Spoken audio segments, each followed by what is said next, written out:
নমস্কাৰ সকলোক মই আজি যিখিনি কথা কবলৈ গৈ আছো আপোনালোকে অলপমান এই কথাখিনি বিবেচনা কৰি চাবচোন সামুগুৰি এই সামুগুৰি সমষ্টিটো এতিয়া বৰ্তমান যুদ্ধৰ নিচিনা পৰিৱেশ হৈ আছে যেন দুখন দেশৰ মাজত যুদ্ধ হৈ আছে এই সামুগুৰি সমষ্টিত ডেইলি গুলিয়াগুলি হয় মাৰপিটৰ ঘটনা ডেইলি এটা ভয়ংকৰ পৰিস্থিতি এটা অৰাজকতা না আৰক্ষী কিবা কৰিব পাৰিছে না নেতা মন্ত্ৰী বিধায়কে এই যুদ্ধখন কন্ট্ৰোল কৰিব পাৰিছে সকলো শূন্য অসমত 5টা সমষ্টিত উপনিৰ্বাচন হবলৈ গৈ আছে কিন্তু তাৰ ভিতৰত সামুগুৰি সমষ্টিৰে এই যুদ্ধ বা কাজিয়াৰ সৃষ্টি কিয় হৈ আছে সেইটো এটা প্ৰশ্নৰ বিষয় এইবিলাক কোনে কৰি আছে এই বুলে গুলিয়াগুলি এই বুলে মাৰপিট এই বুলে অপহৰণ এই বুলে সাংবাদিকক মাৰপিট এইবিলাক কি চিন্তাৰ বিষয় হয়নে অসমৰ ৰাইজ ইয়াৰ আঁৰৰ ৰহস্যটো কি মই পোনপ্ৰথমতে সামুগুৰি সমষ্টিৰ ৰাইজক ক'ব খুজিছো যে আপোনালোকে যে যুদ্ধখনত আগভাগ লৈ আছে এটা কথা মনত ৰাখিব এই যুদ্ধখনৰ ফলত কিন্তু নেতা মন্ত্ৰী বিধায়কৰ একো নহয় লোকচানটো হ'ব সামুগুৰি সমষ্টিৰ ৰাইজ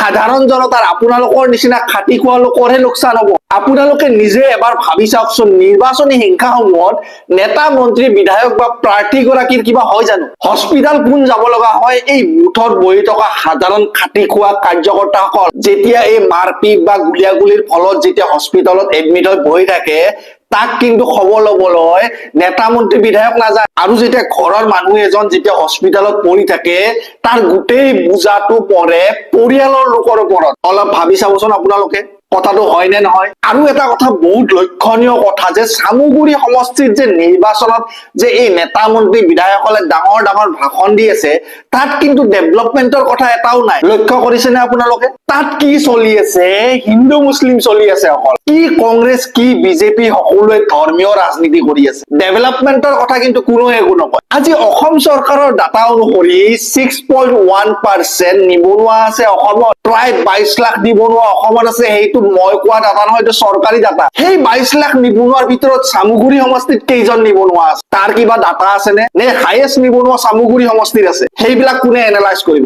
এই নেতা মন্ত্ৰী বিধায়কসকলে যে ভাষণ দিয়ে সেই ভাষণত স্কুল কলেজ হওক ৰাস্তা ঘাট দলং এইবিলাকৰ কথা কৈছে নে কেৱল ধৰ্ম এটা কথা মনত ৰাখিব দেই মই সামুগুৰি সমষ্টিৰ ৰাইজক কৈছো এই নেতা মন্ত্ৰী বিধায়কসকলে ধৰ্মৰ নামত ভোট লৈ কোটিপতি হৈ যাব কোনোবাই 17টা কোম্পানীৰ মালিক হৈ বহি থাকিব কোনোবাৰ বেংক একাউণ্টত 1 কোটি টকা অলৰেডি আছে আপোনালোকে গম পাইছে কিন্তু ভুক্তভোগী কোন সাধাৰণ জনতা আপোনালোকৰ নিচিনা আমাৰ নিচিনা সাধাৰণ জনতাও ভুক্তভোগী আজি মূল্যবৃদ্ধি কিমান ডাঙৰ এটা সমস্যা আজি অসমৰ ৰাইজে বিলাহী 1 কিলো আলু 1 কিলো কিনিবলৈ 10 বাৰ ভাবিব লাগে 10 বাৰ সাধাৰণ জনতাই আজি দাইল আৰু আলু পিটিকা খাই জীয়াই থাকিব লগা হৈছে এইখন অসমৰ সাধাৰণ পৰিয়ালৰ ঘৰত 3খন ব্যঞ্জনাৰে যদি ভাত বনাব লগা হয় সেইটো এটা মানে বহুত ডাঙৰ কথা আজিকালি একো এটা বস্তু বজাৰৰ পৰা কিনিব নোৱাৰে ৰাইজে সেইবিলাকৰ ওপৰত মূল্যবৃদ্ধিৰ ওপৰত গৰাখহনীয়াৰ ওপৰত নিবনুৱা সমস্যাৰ ওপৰত এই নেতাসকলে মাত মাতিছে এই নেতাসকলে ধৰ্মৰ নামত খালি কাজিয়া এখন সৃষ্টি কৰি দিছে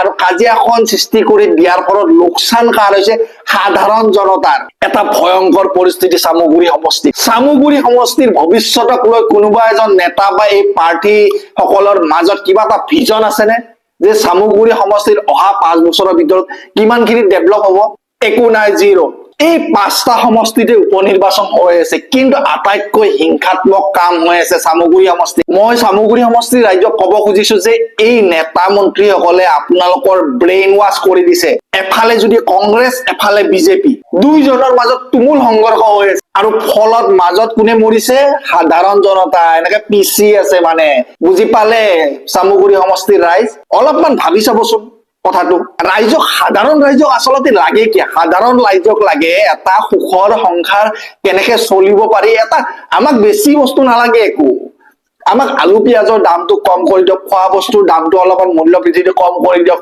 পেট্ৰলৰ দামটো অলপমান কম কৰি দিয়ক বা সেইখিনিয়ে আৰু যাতে শান্তি জীয়াই থাকিব পাৰো এটা জীৱন বা এটা সমাজ এখনৰ যাতে সিকিউৰিটি থাকে সেইখিনি বস্তুহে লাগে তাতকে বেছি আৰু সাধাৰণ জনতাই কি বিচাৰিব কওকচোন তাতকে বেছি আপোনালোকে বিচাৰিলেও নাপায় সেইটো অসম বুলি নহয় সেইটো সমগ্ৰ ভাৰতবৰ্ষৰ এটা কলা অধ্যায় যে গণতান্ত্ৰিক দেশত গণতান্ত্ৰিকভাৱে কাম হৈ আছে নে গণতন্ত্ৰৰ নামত কোনে ডিক্টেটৰশ্বিপ চলাই আছে সেইটো এটা চিন্তাৰ বিষয় আজি অসমকে ধৰি সমগ্ৰ ভাৰতবৰ্ষত ধনীৰ পৰা দুখীয়াৰ যিটো পাৰ্থক্য, সেই পাৰ্থক্যটো কিমানখিনি বাঢ়ি গৈছে আপোনালোকে জানেনে? ভাৰতত যে ভিকাৰীৰ সংখ্যা বা খাব নোপোৱাৰ সংখ্যা বাঢ়িছে আপোনালোকে সেইটো জানেনে? সেইটো মই কোৱা কথা নহয়, সেইটো এটা ডাটা প্ৰকাশ পাইছে।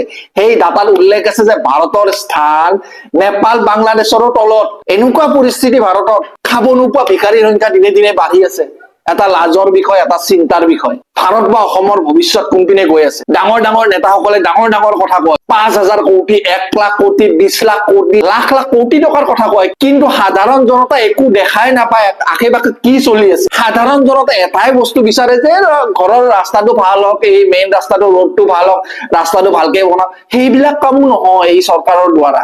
এনে কিন্তু ডাঙৰ ডাঙৰ কথা, 5 লাখ কোটি টকাৰ প্ৰজেক্ট, 1 লাখ কোটি টকাৰ প্ৰজেক্ট, কিন্তু সেই টকাখিনি সৎ পথত ইমপ্লিমেন্ট হয়নে? এটা চিন্তাৰ বিষয়। এই নেতা মন্ত্ৰীসকলে ইলেকশ্যন জিকিবৰ কাৰণে যিকোনো পথত যাব পাৰে। সেই পথত মই সাধাৰণ জনতাক কৈছো, সেই পথত আপোনালোকে ভৰি নিদিব, জ্বলি চাৰখাৰ হৈ যাব আপোনালোকে। মই কৈছো আপোনালোকে যদি ভাবিছে আপোনাৰ নেতা বা আপোনাৰ মন্ত্ৰীজনে আপোনাক ৰক্ষা কৰিব, সেইটো ভুলতো নাভাবিব। এই সমাজখন বহুত স্বাৰ্থপৰ সমাজ, অকল নিজৰ কথা চিন্তা কৰে। আপোনালোকে নাভাবিব যে আপোনালোকৰ কথা এই নেতাজনে, এই মন্ত্ৰীজনে ভাবিব।